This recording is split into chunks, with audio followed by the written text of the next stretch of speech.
With Dune Part 3, director Denis Villeneuve faces his biggest challenge with the Dune films yet. He's adapting Dune Messiah, a story defined not by spectacle but by lots of consequence. And already, from the footage shown at CinemaCon last week and the glimpses in the initial trailer, it's clear that this won't be a straightforward retelling. This is Villeneuve's most radical departure from the book so far, adapting aspects that were only mentioned in the book and adjusting other elements so that the film can have a good balance of both drama and spectacle. So in this video, I'm going to be breaking down the major changes that Villeneuve appears to be making and those that he might have to make based on what we've already seen. There will be some spoilers included from the Dune Messiah book, so if you haven't read Frank Herbert's novel yet, then I would recommend watching one of my other uploads on the upcoming film. Before I get into it though, if you want to keep up to date on any of my content surrounding Dune Part 3, then don't forget to support this upload by giving it a like rating, subscribing to the channel, and turning on your notifications. But without further ado, let's discuss the potential changes for Dune Part 3. Starting with one of the most significant changes that Denis Villeneuve appears to be making in Dune Part 3, the Holy War is undoubtedly one of the biggest. In the Dune Messiah book, the Holy War is something that has already happened, a shadow cast across every character, and a trauma that shapes the political and emotional landscape of the story. Villeneuve, however, seems to be taking the opposite approach. The opening 7 minutes of the film shown at CinemaCon are entirely set during a battle from the Holy War, and the initial trailer is filled with imagery of Paul leading Fremen legions, Stilgar fighting with troops, and entire worlds burning under the weight of a crusade. So this alone tells us that the Holy War won't just be a quick montage at the very start of the film. I think it's going to be something that Villeneuve returns to in the film, showing the cost of Paul's ascendancy in real time. By cutting back to the Holy War throughout the narrative, Villeneuve can create a living, breathing contrast between the mythic Paul of the battlefield and the haunted, withdrawn Paul of the Messiah timeline years later. In the Messiah book, we pick up 12 years after the original novel, but as Denis has stated in interviews, the film adaptation of Messiah takes place 17 years later. So flashback scenes to the Holy War would become a bridge between the man Paul was in the original 2 films and the man he has become in this one. This kind of approach can also give emotional grounding to Messiah's characters like the Fremen Farouk, whose personal losses in the jihad are central to the telling of this story. In the book, the character of Farouk has grief of the war, and that is conveyed through dialogue, whereas in the film, Villeneuve can show us moments that lead to where that character is and what he suffers in Messiah.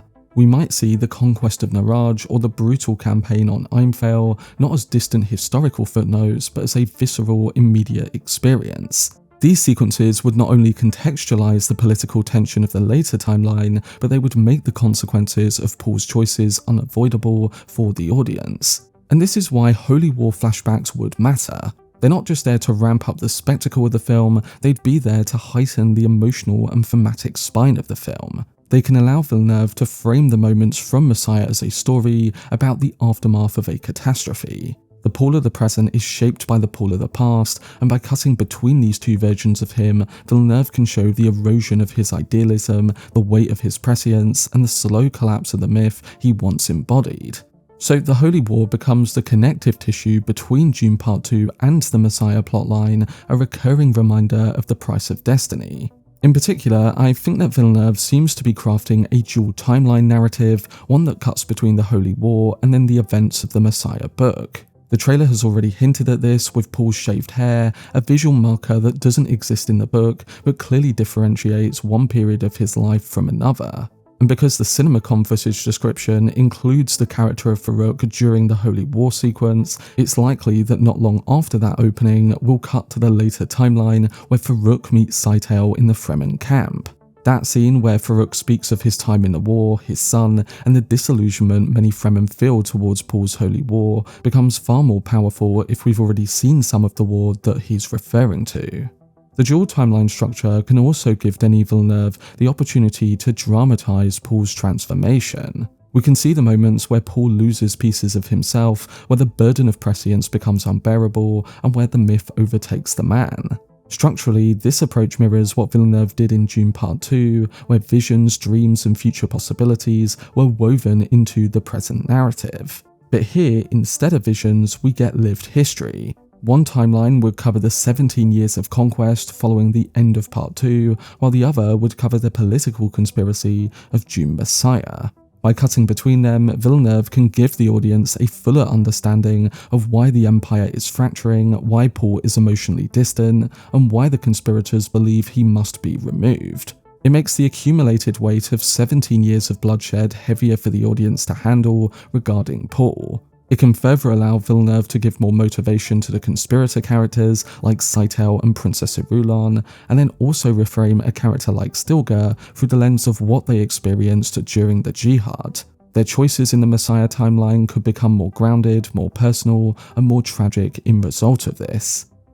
Moving on, the next major change that already diverged significantly at the end of Dune Part 2 is the adaptation of Chani. The trailer for Part 3 raises a lot of questions as we see a scene of Paul and Chani together, with Chani visibly pregnant in an IMAX shot, discussing naming their children Leto and Ganima. On the surface, this seems like a massive departure from the book, where the twins are born at the very end of Messiah. But the more I look at it, the more I feel like it could be a vision rather than a literal moment. If this scene were real, the twins would be 17 years old by the time the Messiah timeline begins, which would fundamentally rewrite the story. Yes, Denis Villeneuve is bold, but I don't think he's going to dismantle the emotional core of Dune Messiah, whether that be Chani's fate or the birth of the twins, which all hinge on that ending. So I think that the most likely explanation is that this is a dream or prescient vision Paul experiences during the Holy War timeline. It could be a glimpse of the life he wishes he could have, a life free of political manipulation, a life where he and Chani raise their children in peace. But as with a lot of Paul's visions, it could also be one of tragedy. The scene may foreshadow Chani's fate, the danger surrounding the twins, or the inevitability of Paul's sacrifice. And as for the twins themselves, I think the actors that have been cast for Leto and Ganima are going to appear in a few flash-forward moments towards the end of the film. Their presence is essential moving forward, but their arc is not the focus of Part 3. Villeneuve is adapting Dune Messiah, not Children of Dune, so the twins would be symbolic of that next generation and the result of this story. The question that I think is more difficult is actually how Chani will be portrayed during the Dune Messiah timeline.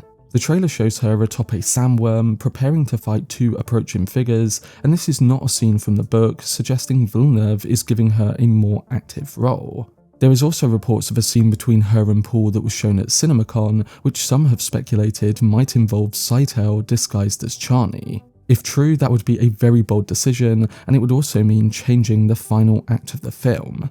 Now, I don't think any of us are 100% sure of how he is approaching these things to do with Chani, and I think we're going to have to see more footage before we can really get a good idea of what Villeneuve is doing.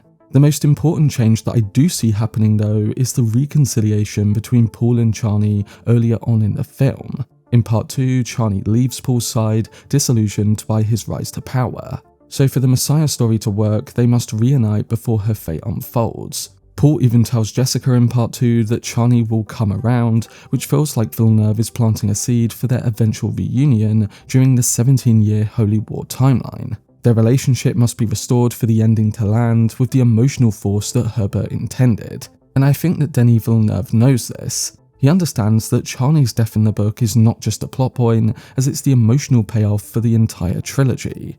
So I think we will learn why she comes back to Paul's side earlier on during the timeline of the Holy War, and how that sets up the key foundations of her role in Dune Messiah. So knowing what we already know about how Villeneuve is making alterations, it's going to be interesting to see what other things the director changes in the film to make the story work better on the big screen. There's obviously characters like the guild navigator Edric, who some think we've already seen in the trailer, as he has a big role in the conspirators' plotline. There's also Elia Atreides, who Villeneuve has suggested will be even darker and more unstable than in the book. In Messiah, Elia's corruption is subtle and a slow burn that becomes more explicit in Children of Dune. but the director may accelerate this arc, hinting at the internal voices that torment her and the growing influence of the Baron's possession. There's also the character of Hate and his relationship to Aaliyah, which will be intriguing to see play out if Villeneuve actually commits to that. And then there's also the ending. Villeneuve has said he wants Part 3 to feel like a tragedy, and the trailer does initially support that. The imagery is somber, the tone is mournful, and the characters seem burdened by the weight of inevitability. I do think that Paul's final choice to walk into the desert and embracing the blindness of his fate is likely to be depicted with a level of emotional devastation in the film that might even surpass the book. But it makes me wonder how we get to that, and if any changes do affect the overall impact come the very end. Will Villeneuve change the death of Chani and have Scytale use her face, with Paul ultimately having to kill Scytale in disguise? Or will Denis keep Chani's death the same as it was in Messiah and do it that way instead? Or will their children's arc be completely changed, with Leto and Ghanima being born much earlier? Again, I think the scene between Paul and a pregnant Chani in the trailer is a vision, but there's always a chance it might be the opposite. But regardless of what route they do take, I think they are going to be crucial aspects to get right in making the ending of Part 3 actually deliver. That is, both on a storytelling level in regards to the events of Dune Messiah, and on an emotional level too, in making this whole trilogy come to an end in a powerful way. But that was my video discussing the importance of the changes from Dune Messiah that director Denis Villeneuve might have to make in Dune Part 3. As we look at everything Villeneuve seems to be building toward, whether it be the expanded Holy War sequences, a dual timeline structure, a redefined Chani, and a more visually expressive interpretation of Messiah, Part 3 seems poised to reinterpret the central themes of Herbert's second book through the director's cinematic lens. Villeneuve is aiming to amplify the story, taking the emotional subtext of Dune Messiah and turning it into an epic thriller across a longer period of time than in the book. The tragedy of Paul Atreides can become more intimate, the political conspiracy can become more tangible, and the cost of the jihad can become impossible to ignore. And if all the changes land, then I think Dune Part 3 could become one of the most ambitious sci-fi conclusions ever put to film. A story that doesn't just end the trilogy, but reframes everything that came before it. I think it's going to challenge, provoke, and devastate, just as the Messiah story was always meant to. But let me know down below in the comment section what you think the director will change from the book, and whether you think the alterations we've already seen do look promising. For much more videos and breakdowns, then subscribe to the channel and turn on your notifications. Also, if you enjoyed this video, remember to leave a like, rating, and follow me on social media via the links in the description. But anyway, I hope you guys enjoyed it. I've been Cortex, and as always, make some noise.